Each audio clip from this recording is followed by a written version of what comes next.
So recently I finally watched Alice in Borderland. I have heard about this series since I watched Squid Game when it came out a year and a half ago, and I've been meaning to watch it since then but only got around to it recently. I think it's kind of a good thing that I only watched it recently because I was able to watch both seasons of the show without waiting over a year for season 2. Season 2 only came out about 3 months ago. I've seen many people recommend it after Squid Game came out, saying that it is similar, and if you like Squid Game, you should also watch Alice in Borderland. This got my interest because I really enjoyed Squid Game and I'm usually interested in Death Battle and Death Game series.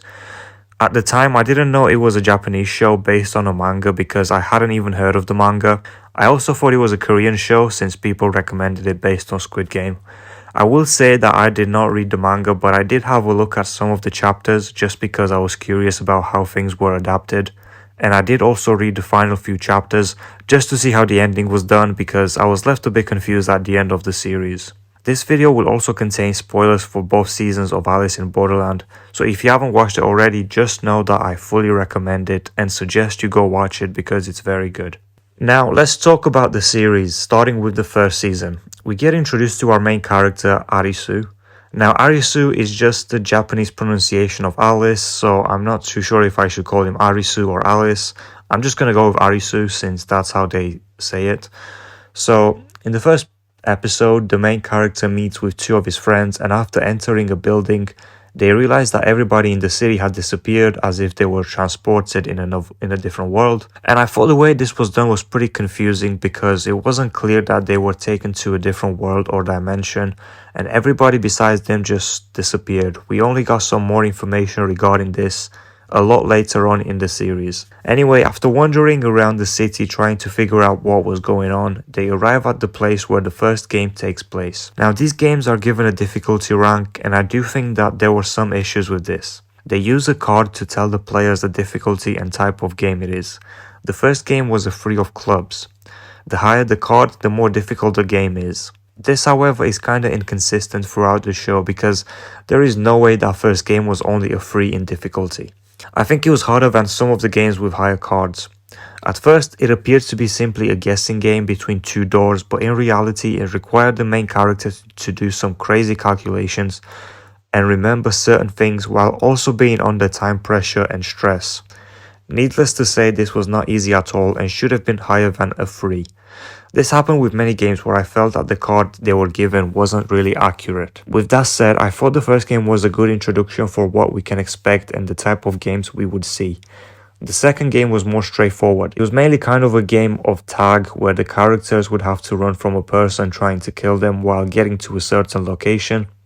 It was in this episode that we get introduced to maybe my favorite character, Chishia, and I'm sure he was many people's favorite character too. I would say it was definitely between him and a certain character from season 2.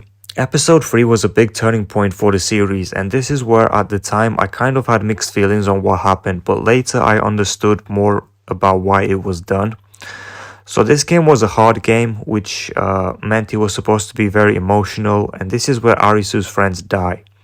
At first they decide to turn against each other because they are told only one person can survive this game. And I thought this development was a bit early, and I would have expected them to go through more games and more stuff together before getting a game like this where they have to turn against each other. Then Arisu's friends decide to sacrifice themselves for him in order for him to survive the game, and they actually end up dying, which, like I said, I felt it was done kind of early, but later on this decision made more sense. One thing I do want to mention is that this show feels very much like an anime. You could easily figure out it is a manga or anime adaptation just with the way things are done, the way characters talk or exaggerate certain things. Now, I personally am an anime fan, but for people who have never seen much anime or many of it, I could understand why they would feel some of the acting, for example, was either over-exaggerated or maybe they just didn't like how certain things were done. This would have certainly been the case in the second half of the first season, where the beach was introduced. During this first half of the first season, we also get introduced to Usagi, who we first saw during the second game. She helps Arisu after losing his friends, and I thought it was a good addition to the show. Now, this first half of the first season was definitely stronger than the second half. We had some good, interesting games and some emotional moments between the characters. The second half, however, was where I felt the story started to lose direction and became a bit confusing. Arisu and Usagi arrive at a place called the beach, and some new characters get introduced. Well, a lot of characters actually. There seemed to be quite a tonal shift during this arc, which I wasn't a big fan of. A lot of the tension that was previously established sort of disappeared or at least decreased. And also the game that occurred during this arc wasn't that great. We get introduced to a character called Niragi, who is basically one of the big villains during the show. Anyway, overall I thought this first season was pretty good and had some great moments, but it did get significantly weaker in the second half. Now, starting off with season 2, I have to say that things started getting back on track with the beginning of the season. The games of this season were more interesting, and the game where they had to guess their card symbol is my favorite game of the whole series. There was great tension, it involved Chishia, who was very witty during this game, and the way the game ended didn't feel like there was too much plot armor going on. But first I have to talk about the first game in this second season, which at first seemed very odd. Niragi was brought back into the show, who we thought was dead. I guess this was some sort of foreshadowing for just how tough these characters are and how much damage they can take, because this happened a lot during this season. We also get introduced to this new character Kuma, who is always naked throughout the game, which was pretty amusing. But what's funny is that he genuinely became one of my top 2 favorite characters of the show. He had great charisma and his relationship with Arisu throughout the game was very interesting. Again, the way this was done, it was very anime-like, and I can imagine that people who haven't seen much anime may think it was weird, but I thought it was amusing. The game itself had some interesting rules, and the way it ended was super dramatic and actually unexpected. Arisu basically won on a technicality. What really stood out during this game though was Niragi, because me and I think other people also thought this would have been some sort of redeeming arc for him and maybe even potentially sacrificing himself for the team to get the win. But no, he actually ended up staying the villain, which I thought was actually the right choice, instead of going for the cliche redeeming arc. Overall, this first game and first few episodes were really good. What follows is the second game, which I've already mentioned. It involved the players asking other players what their symbol is, and it relied on them trusting each other. The way the conflict during this game was handled was brilliant, and like I said, this game ended up being my favorite of the series. We then have another Chishia game, which is always great. This one had really high stakes because the person that gets disqualified would have acid poured over them, which is pretty gruesome. Now I want to go straight to talking about the King of Spades game, which was like the biggest game of the season. It involved the characters just basically having to fight this one person who was going after them and attacking them.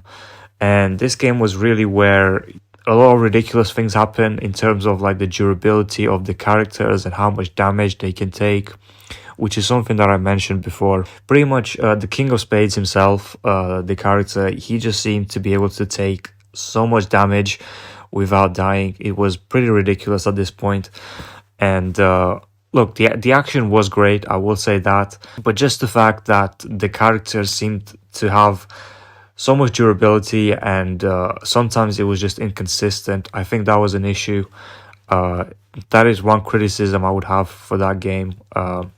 Some of the main characters did end up dying, at least we thought they did, but eventually they managed to take down the King of Spades, and like I said, the action was very good. And honestly, the way it was done, this game felt like it was the final game of the season, more so than the next game, just because of how high the stakes were. Now, the final game, the Queen of Hearts, I would say was a bit underwhelming. The stakes weren't very high. The game itself was very simple. So I'd say in that sense, it was a bit disappointing and underwhelming and definitely confusing. Especially at first, we were given these explanations about what really happened to Arisu and his friends, and it turns out a lot of them just weren't true. But eventually, Arisu manages to win this game as well, and we see the characters getting back to their own world. And here is where I was quite a bit confused and why I had to read the manga chapters, the final few chapters of the manga, because I wasn't sure if the characters were really like in a different world, if it was all like a dream or something. But basically what happened was the characters in their original world, there was this sort of like meteorite going down and pretty much killing the characters, and they were taken to this place between life and death, which was pretty much where the story takes place. And what happened was the characters that got killed during the show, they weren't able to come back, and they were given a choice whether to return to their own world or to stay in the world where the games take place. I would say the manga did better in terms of explaining the ending part. So I would recommend, if you were confused by the ending of the show, I would recommend just reading maybe like the last two or three chapters of the manga. So yeah, while I didn't think the ending was that great, I still would say that season 2 was better than season 1. And overall, the show was very good. I would say it's not as good as Squid Game, but it does things differently. I would say in terms of the games, some of them are just more complex and a bit more engaging, which I did appreciate. So I would still say it's still a very good series in its own right, and I would definitely recommend it. Yeah, let me know what you think of the series. I would like to make more videos about different series that I'm watching, maybe even some movies and that sort of content. So yeah, if you're interested in any of that, then make sure to subscribe. Yeah, let me know your thoughts on the series.